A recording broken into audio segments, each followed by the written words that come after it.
हरे कृष्णा, बहुत बहुत धन्यवाद। तो यहाँ पर सुखदेव गोस्वामी जो उत्तर दे रहे हैं कि भगवान निष्पक्ष हैं, तो 3 गुणों की बात कर रहे हैं।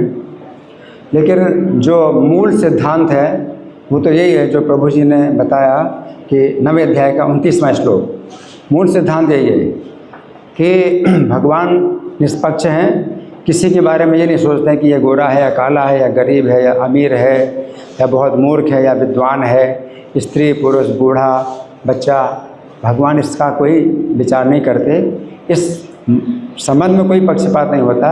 ये एक संबंध में पक्षपात होता है, ये भजन्ति तो माम भक्त्या, जो भक्ति के साथ मेरा भजन करते हैं, मैं उनका हूँ और वो मेरे हैं। तो ये जो सिद्धांत है ये मूल सिद्धांत है। अब इसी सिद्धांत पर आधारित सत्वगुण रजोगुण तमोगुण की बात आती है कि जो व्यक्ति सत्वगुण में होता है तो सत्वगुण से क्या है, ऊर्ध्वम गच्छन्ति सत्वस्था, उसको प्रकाश मिलता है और वो वह भगवान की दिशा में चलता है। सत्वगुण आपको जो है ऊपर की ओर ले जाता है, भगवान की दिशा में ले जाता है, क्योंकि उसमें प्रकाश है, प्रकाशकम है ना।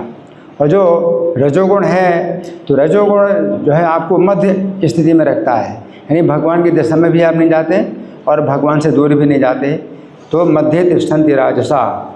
और जो तमोगुण है ये नीचे की ओर ले जाता है, यानी भगवान से और दूर ले जाता है तमोगुण। जघन्य गुण प्रतिष्ठा अधो गच्छन्ति तामसा। तो सत्वगुण जो है भगवान की ओर ले जाता है, भगवान की ओर जो ले जाता है तो भगवान के निकट जो आएंगे तो उनको रक्षा मिलेगी। ये सूर्य के निकट कोई जाता है तो उसको प्रकाश मिलेगा ही, और सूर्य से दूर जाता है, सूर्य से विमुख होता है तो उसको जो है अंधकार मिलेगा ही। तो सिद्धांत, मूल सिद्धांत यही है कि जो भगवान की शरण लेते हैं भगवान उनकी रक्षा करते हैं।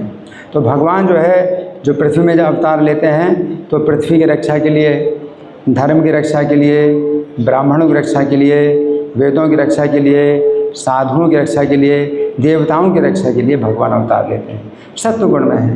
पृथ्वी को जब भार महसूस होता है, असुरों का भार महसूस होता है, तो ब्रह्मा जी के पास जाते हैं और ब्रह्मा जी पृथ्वी को साथ में लेकर के भगवान की शरण में जाते हैं। तो स्वाभाविक है कि भगवान रक्षा करेंगे। जो धर्म है वो भी भगवान के जो है समर्पित है, भगवान के प्रति आश्रित है। ब्राह्मण है वो भी भगवान का आश्रय लेते हैं, और वेद हैं भगवान पर आश्रित हैं। साधु तो भगवान का हृदय होते हैं, देवता लोग भी तो भगवान के शरीर के अंग हैं। तो इनकी रक्षा के लिए भगवान अवतार लेते हैं। तो मुख्य बात यही है कि जो सत्वगुण है वो भगवान के निकट ले जाता है। कभी कष्ट आता है तो उनको लगता है कि मैंने गलती की और मैं जो है भगवान की शरण में हूँ। जैसे कि इंद्र है तो देवता है, तो इसमें रजोगुण भी है। रजोगुण का मतलब है आसुरी भाव, अपनी इंद्रिय तृप्ति की इच्छा और ईर्ष्या द्वेष। तो कृष्ण से उनको द्वेष भी हुआ इंद्र को, और वर्षा की कि पूरे ब्रजवासियों को जो है नष्ट कर दो, नष्ट कर दो। तो आसुरी भाव इंद्र का। लेकिन रजोगुण और सत्वगुण भी है। तो जैसे ही वर्षा में जब उनको जो है असफलता प्राप्त हुई और भय प्राप्त हुआ तो तुरंत सत्वगुण के कारण मैंने गलती की, पश्चाताप हुआ, गलती की, और अब भगवान की शरण में आए। तो गाय को जो है, जो कामधेनु गाय, उसके पीछे पीछे आए। गाय के ऊपर भगवान की दया दृष्टि पड़ेगी तो मेरे ऊपर भी दया दृष्टि पड़ेगी। तो बहुत भयभीत, तो इंद्र भयभीत हो गए। तो सत्वगुण है कि उनको फिर जो है लज्जा आई, अपने गलत कार्य जो किए उसमें लज्जा आई, उनको भय पैदा हुआ, भगवान की शरण ली। जो रावण है तो जो है उसको इस बात का पश्चाताप नहीं हो रहा कि मैंने कुछ गलती की, और उसके जो है सब नष्ट होते जा रहे हैं, नष्ट होते जा रहे हैं।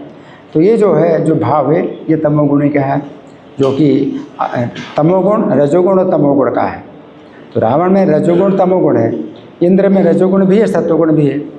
तो वो तमोगुण जो है उसको मतलब पश्चाताप नहीं करने देता, और तमोगुण व्यक्ति सोचता है जो हुआ सो ठीक हुआ, जो हो रहा है सो ठीक हो रहा है, मैंने जो कुछ भी गलती की उसमें गलती नहीं मानना है, अपने अंदर इन्फीरियरिटी कॉम्प्लेक्स नहीं लाना है ना। आजकल ये शिक्षा दी, आजकल ये शिक्षा है, अपने अंदर इन्फीरियरिटी कॉम्प्लेक्स नहीं लाना है ना। जो कुछ भी गलती की है उसमें आप जो है अकड़े रहो, सिर नहीं झुकाना है ना। तो ये जो है तमोगुणी भाव रहता है। तो असुर लोग जो है, जो राक्षस लोग हैं, तमोगुणी जब तमोगुण में होते हैं तो राक्षस लोग जो है कभी अपनी गलती स्वीकार नहीं करते हैं और उसी के साथ वो नष्ट हो जाते हैं, अपना घमंड नहीं छोड़ते हैं। तो रावण ने जो है मतलब अपनी गलती नहीं स्वीकार की और भगवान की शरण नहीं ली और ले भी नहीं सकता, इतना उसने जघन्य कार्य किया, तो वो जो है नष्ट हो गया। और जबकि इंद्र ने भी उसी प्रकार का अपराध किया, कम नहीं था। रावण ने सीता का हरण किया और इंद्र ने पूरे ब्रजवासियों को विनाश करने का कार्य किया, लेकिन उसने भगवान की शरण ली तो उसकी रक्षा हो गई। तो मुख्य बात यही है। अब प्रभुपाद के बारे में जो बताया जाता है कि एक भारतीय ने प्रभुपाद की निंदा की और सब लोगों के सामने, विदेशियों के सामने निंदा की और प्रभुपाद ने उसको जो है मतलब फिर भी बुलाया, लेकिन बीच में कुछ घटना जो मुझे लगता है जो हुई वो हम लोग नहीं जानते।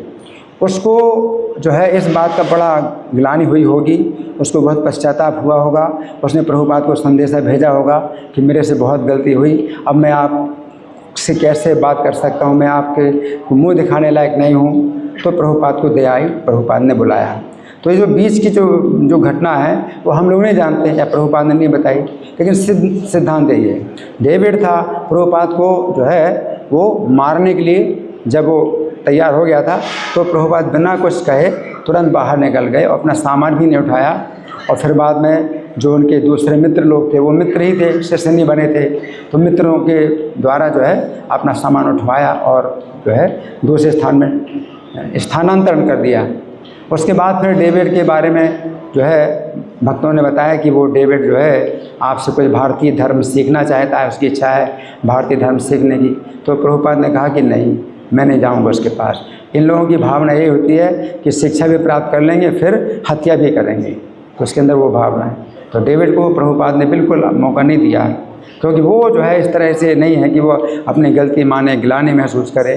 ठीक है, जो हो गया उससे ठीक है, भूल जाओ। तो आजकल लोग इसी तरह से करते हैं, अपनी गलती नहीं मानना चाहते हैं। कोई अपराध करें आपका तो वो जो क्या कहते हैं भूल जाया करो, ये सब बातें छोटी छोटी बातें सब भूल जाया करो।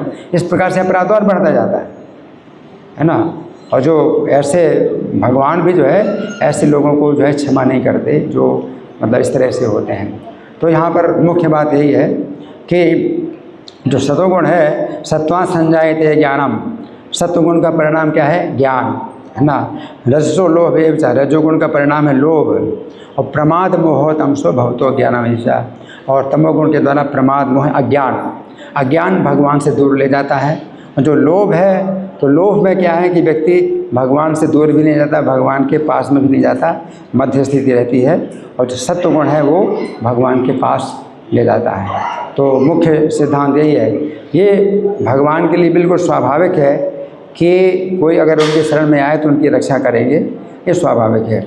तो जैसे प्रभु जी ने उदाहरण दिया कि भाई कोई अपने बच्चे हैं तो अपने बच्चों से ज़्यादा स्नेह होता है, बाकी दूसरे बच्चों से भी स्नेह होता है, लेकिन अपने बच्चों से ज़्यादा स्नेह होता है तो उसको पक्षपात नहीं कहते, ये स्वाभाविक है, ये स्वाभाविक है। जैसे वर्षा का सिद्धांत है, तो पानी बरस रहा है हर जगह, तो आपके खेत में पानी बरसा, इनके खेत में पानी बरसा, इनके खेत में पानी बरसा, लेकिन फसल अलग अलग प्रकार की हुई।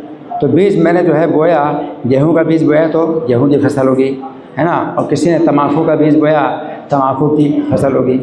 अफीम पैदा हुई, तो किसी विष के बीज बोए तो विष पैदा हुआ। तो भगवान वर्षा की तरह हैं। तो सत्वगुण, तमोगुण, रजोगुण जो है आप जिस गुण में आप होते हैं उस गुण का जो है फल भगवान जो है देते हैं। तो वर्षा की तरह है, भगवान का कोई पक्षपात नहीं है। तो फिर सत्वगुण जो है, आपने सत्वगुण का बीज बोया तो सत्वगुण का फल क्या हुआ? ज्ञान, आपको ज्ञान मिला। और ज्ञान मिला तो कभी भी कष्ट होए तो तुरंत भगवान को याद करो, तुरंत भगवान को याद। तो मुख्य चीज़ यही है कि 3 गुण हैं, तो आप जो है किस गुण में आना चाहते हैं ये आपका चुनाव है। लेकिन फिर जब आप गुण में आ गए फिर आप बन गए, फिर आप जो है उससे बच नहीं सकते, छूट नहीं सकते।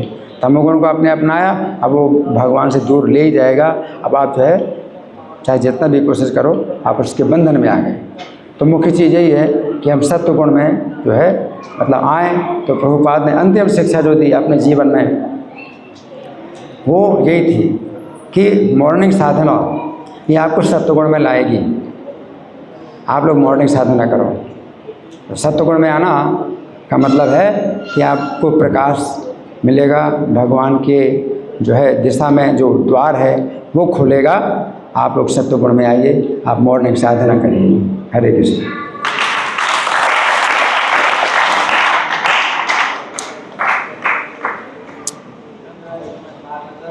जय